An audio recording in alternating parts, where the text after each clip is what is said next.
교회 역사에서 가장 안타까운 사람이 있다면 오늘 우리가 읽고 있는 이 아나니아 삽비라 부부가 아닐까 생각을 합니다. 성령께서 교회 가운데 내려오셨고 또한 성령의 오심을 통해서 예루살렘 교회로부터 교회가 크게 부흥하는 역사가 있음을 우리가 압니다. 이 가운데 많은 사람들이 헌신하였고 하나님의 살아계심을 경험하였습니다.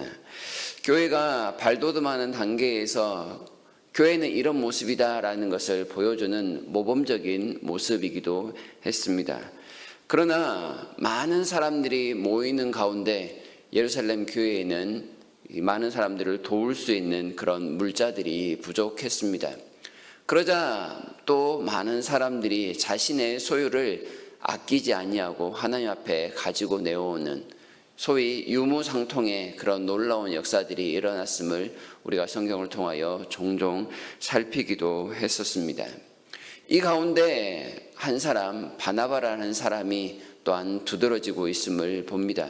4장 37절을 보게 되면 그 바나바가 자신의 밭, 아주 상당히 큰 땅으로 여겨지는데 이 밭을 사도들의 밭 앞에 팔아다가 값을 다 내어놓는 장면이 있습니다. 이 모습을 많은 교인들이 또한 들었던 것 같습니다. 그 중에는 아나니아 부부도 있었던 것으로 보입니다. 이 아나니아가 바나바라는 사람과 경쟁자였는지 아니면 자신도 그 바나바처럼 교회 가운데서 유명해지기를 원하는 그런 공명심이 있는 사람이었는지 그것은 정확하게 알지 못합니다. 하지만 아나니아 부부 역시도 바나바의 이 헌신을 계기로 삼아 자신도 하나님께 헌물을 드리겠다라는 마음을 가졌던 모양입니다.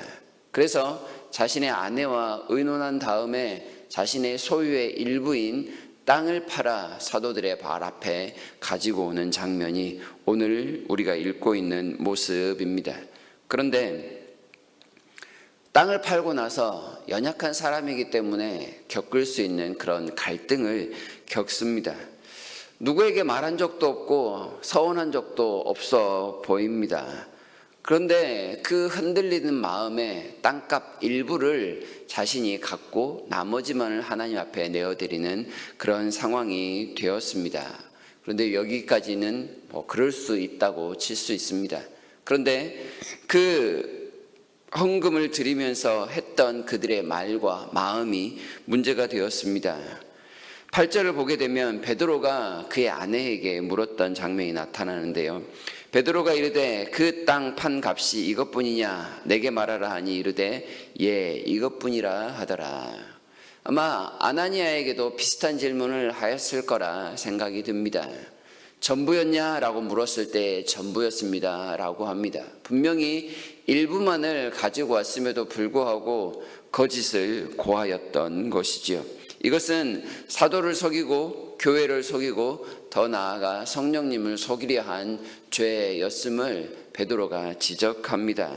그의 거짓말은 사람을 향한 것이 아니라 하나님을 향한 것이었음을 3절에서 밝히고 있죠. 3절과 4절에서 내가 성령을 속이고 땅값 얼마를 감추었느냐. 4절에서는 사람에게 거짓말한 것이 아니요 하나님께로다. 그리하여 이 아나니아 삽비라 부부가 했던 잘못이 얼마나 큰 잘못인지를 말씀하고 있습니다. 그들이 땅을 팔았을 때부터 그것은 하나님의 소유였고 그 중에 일부를 자신이 취할 수 있다라는 생각 역시도 잘못된 생각이었음을 가르쳐주고 있습니다. 3절에서 감추었다라는 이 말은 횡령했다라는 말로도 바꿀 수가 있는데요.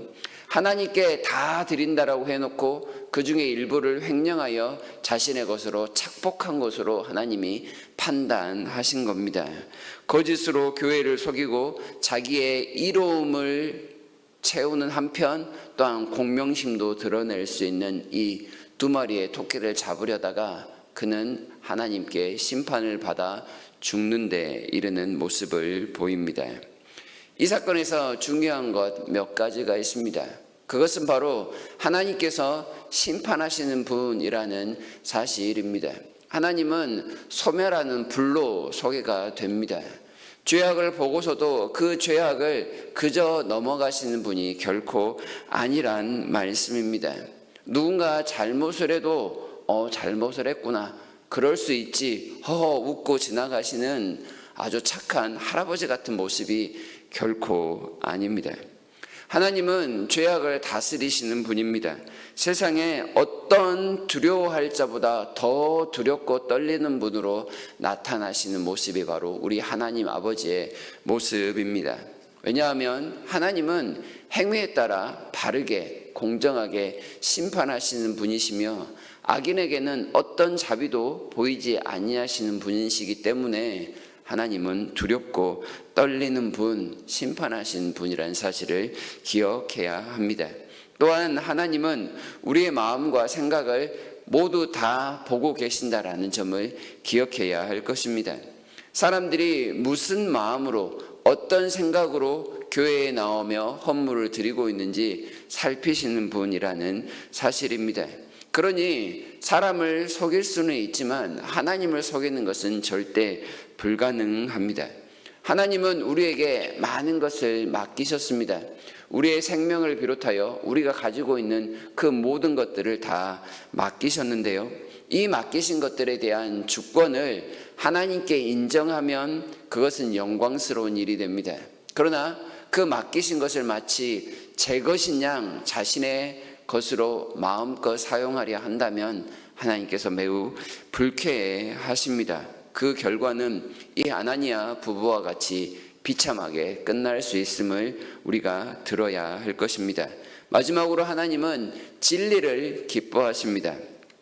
말씀드렸다시피 오순절 성령 강림 사건을 통해서 교회가 이제 막 흥왕하고 있는 그런 때였습니다. 이런 상황에서 하나님은 자신이 세운 자신의 교회 공동체에 거짓이 들어오는 것을 매우 싫어하셨습니다. 아나니아 이 사건은 자칫 교회가 진리와 거짓이 함께 뒤섞여서 발전할 수 있는, 그래도 성장할 수 있는 모습을 보여줄 법한 그런 위기였습니다. 하나님은 그런 위기 속에서 모든 거짓의 요소를 일벌백계 방식으로 처단하고 계시는 모습을 보여줍니다. 물론 이 아나니아 사건이 부흥하는 교회에 찬물을 끼얹을 수 있는 그런 모습으로 비춰지기도 합니다. 그러나 하나님은 교회에 들어온 많은 사람들에게 경건한 두려움을 간직하게 하셨습니다. 하나님의 교회에서는 무조건 정직해야 한다, 하나님 앞에서는 진실해야 한다라는 사실을 사람들에게 깊이 심겨주셨던 것이지요. 그래서 교회는 세상과 다른 곳, 진리만이 가득한 곳으로 사람들에게 깊이 되새겨졌고, 또한 이 일은 14절에 보게 되면 더 많은 수가 하나님께로 들어오는 일로 결과를 맺고 있는 모습을 보여줍니다. 거짓으로 적당히 타협할 수 있는 교회가 아닙니다. 오직 하나님을 향한 진리로만 바르게 서 있는 교회, 그래야만 부흥할 수 있음을 우리에게 보여주고 있습니다. 오늘도 우리는 교회에 나와 있습니다. 그리고 또한 하나님과 약속한 시간에 주일 예배를 드릴 것입니다. 그 하나님 앞에 나오는 모든 순간에 우리가 기억해야 할 것, 하나님은 진리를 기뻐하시며 우리의 마음과 생각을 분명히 보고 계신다라는 사실입니다. 우리가 어떤 마음으로 나오고 있는지, 그 마음으로 하나님을 기쁘시게 할 수 있는지 없는지를 먼저 돌아보면서 예배를 준비했으면 좋겠습니다. 하나님 앞에서 늘 정직할 수 있도록 거짓말하지 않고 체면 때문에, 공명심 때문에, 혹은 눈치 때문에 예배드림이 아니라 하나님께 받은 그 은혜와 사랑 때문에 하나님 앞에 나오기를 즐거워하는 하루가 되었으면 좋겠습니다.